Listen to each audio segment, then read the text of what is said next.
What was the most surreal moment when you thought, this is not happening? I was getting ready to take a shower and then work for a few hours when I heard a knock on the door. I was wearing only gym shorts and went to answer. To my surprise, there were several police officers outside. They said they had received a report of loud noise and possible domestic violence. I laughed and replied, "No, not here, I live alone." They seemed to accept it, but one of them asked to see my ID. I agreed and grabbed my wallet, which was near the door. I handed my ID to one of the officers, and he looked at it before asking me to step outside. I laughed again, thinking it was strange, but agreed. As soon as I stepped outside, another officer said, "Turn around and put your hands behind your back." I looked at him confused and asked why. He just repeated the order. I complied, and in seconds, I felt the handcuffs while they sat me on a bench in front of the house. I asked one of the officers what this was about, and he replied, "There's an arrest warrant for you." I was in shock. I had never had any issues with the law. I asked what kind of warrant it was, and the officer said he didn't know because it was from another state. At that moment, I started to worry. I was taken to the station wearing only gym shorts and flip-flops, without my phone, which they confiscated. About 45 minutes later, I asked the officer about the reason for my arrest. He said he didn't know either, but mentioned that the warrant didn't allow bail, meaning I would stay in jail until they figured it out. I was placed in a cell with about 15 other inmates in Fort Lauderdale. Around 11 p.m., I was transferred to another cell, given a thin mattress, a blanket, and told to sleep on the floor. I asked several officers what was happening, but no one knew. I hadn't seen a lawyer, and because of smartphones, I didn't have any phone numbers memorized. The next day, I asked again what was going on and how I could resolve it. One officer just replied, "It's a warrant from another state. You'll have to wait to see the judge." I requested access to my phone to find numbers and call someone, but they told me I could only do that with a court order. And then things got worse. I didn't see a judge for days. Yes, 8 days in jail without knowing why, without a lawyer, and without being able to call anyone. On the 8th day, the judge said it was a warrant from another state, but he didn't know the reason either. He explained that I had two options: contest the extradition, which could take 60 days or more, or accept it, which could still take 45 days before they took me to the other state. I chose to accept and requested a court order to access my phone. The judge authorized it, but the next day, when I asked again to access my phone, they told me they couldn't because the battery was dead.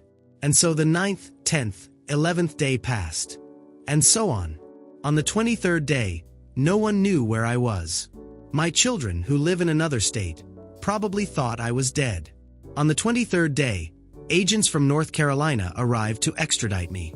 During the 38-hour journey, shackled by my hands and feet in the back of a van, I managed to convince one of the agents to use his Facebook account to send a message to a friend of mine asking for help.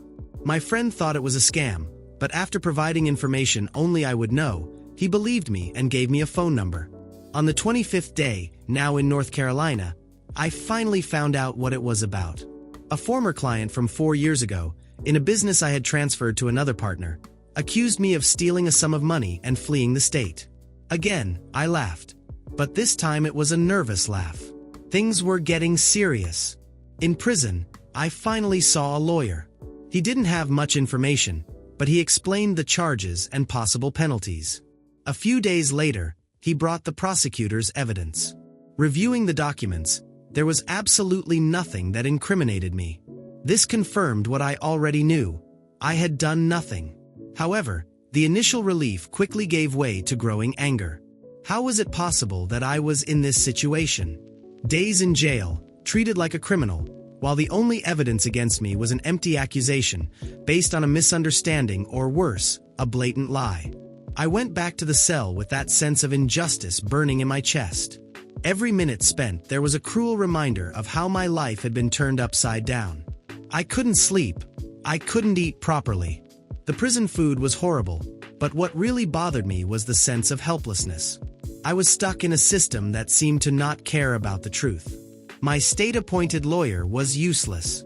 He just kept telling me to be patient and wait for things to sort out.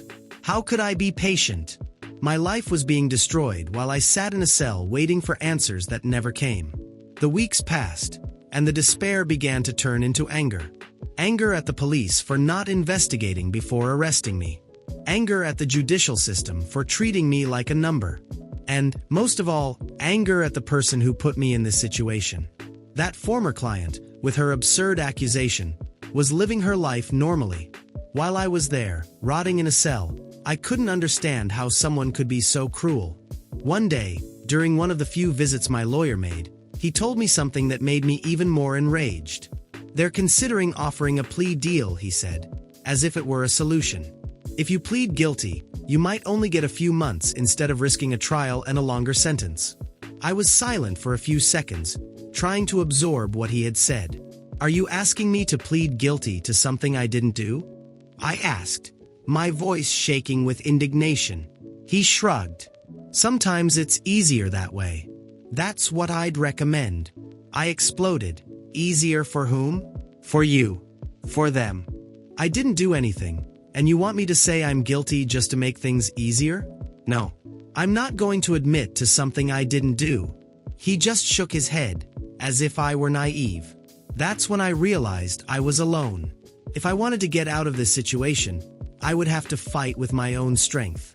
However, fighting seemed impossible. They had confiscated my phone and were still using the ridiculous excuse that the battery was dead to deny me access. I didn't have phone numbers memorized, so I couldn't call friends or family.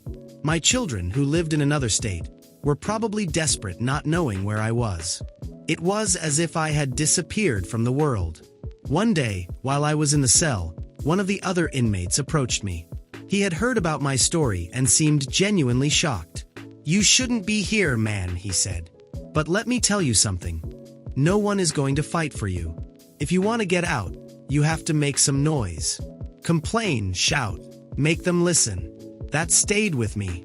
I wasn't the type to cause trouble, but I realized that staying silent was only making my situation worse. At my next hearing, I decided I would be heard. When the judge entered and asked if I had anything to say, I stood up and poured out all my frustration. I talked about the days in the cell without answers, about the incompetence of the system, about how I was being accused without any real evidence. I spoke about my children, who probably thought I was dead. The judge tried to interrupt me, but I kept going. If they wanted to silence me, they would have to remove me by force. By the end, my voice was hoarse, but I felt I had done something.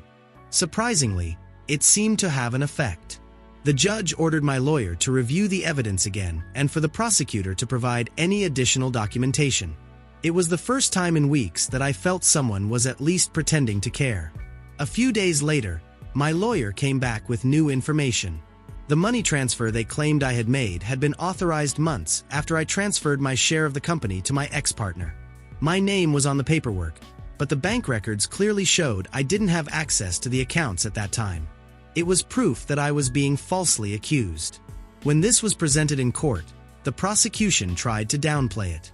"It might have been an administrative error," they said, as if that justified the hell I had been through. I almost laughed.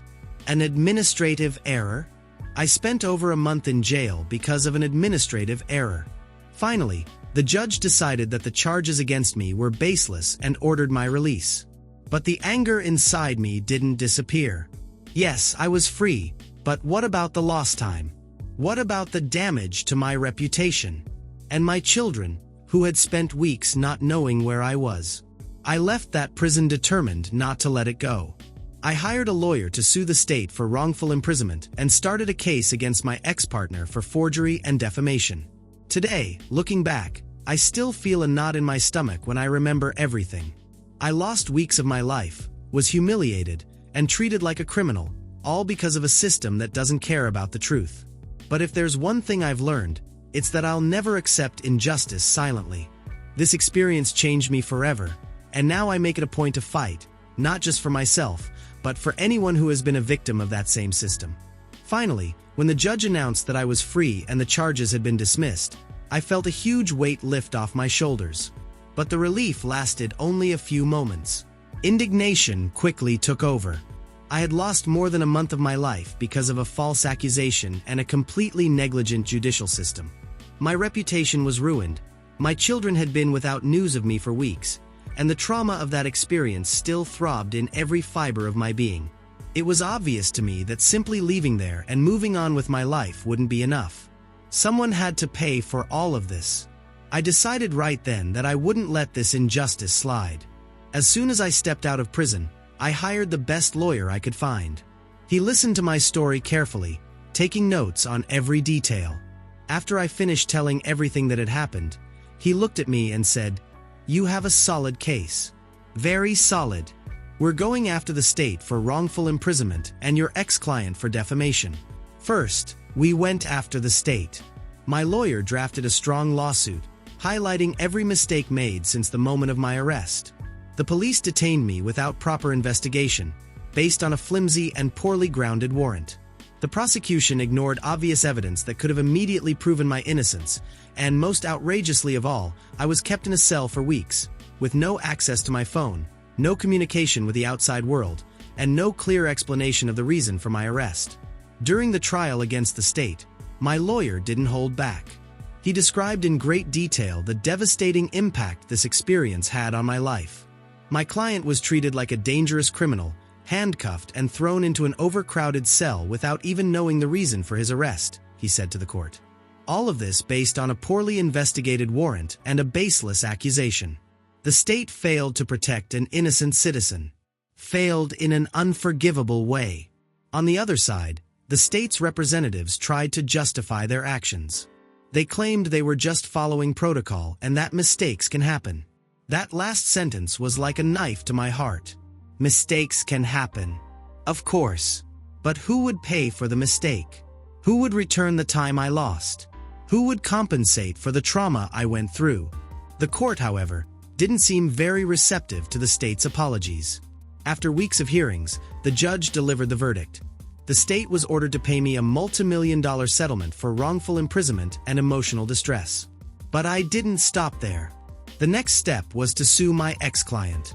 This was an even more personal battle. She had lied, distorted facts, and dragged me into this nightmare for no reason. During the trial, it became clear that she had acted out of pure malice or, at the very least, negligence. My lawyer dismantled every point of her accusation, showing that the money transfer she claimed I made had actually been authorized by my ex-partner, the real responsible party. When confronted in court, she tried to dodge responsibility, blaming others and claiming she just wanted justice. Justice. I almost laughed when I heard that. Where was the justice when she decided to ruin my life with a false accusation? In the end, the judge not only ruled in my favor, but also ordered her to pay me a substantial settlement for defamation and damage to my reputation. It was a bittersweet moment. Yes, I had won, but nothing could really make up for what I had lost. However, knowing that she would face the consequences of her actions brought some comfort. With both victories in court, I was able to rebuild my life.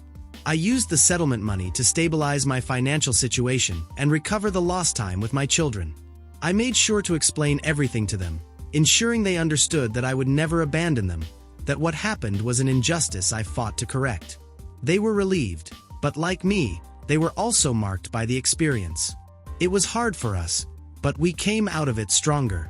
Today, I look back and see this story as a powerful reminder of how the system can fail and how people can be cruel. But I also see it as a lesson in perseverance. I could have accepted the injustice and moved on, but I chose to fight. And not just for me, but so this doesn't happen to anyone else. The settlement money was more than fair, not just for what I went through, but for what it symbolizes. Accountability. The state and my ex-client had to answer for the consequences of their actions, and that is something I carry with pride. My life will never be exactly as it was before, but now I am certain I am stronger than I ever imagined. And, above all, I have learned that we must never accept injustice silently when the system fails us.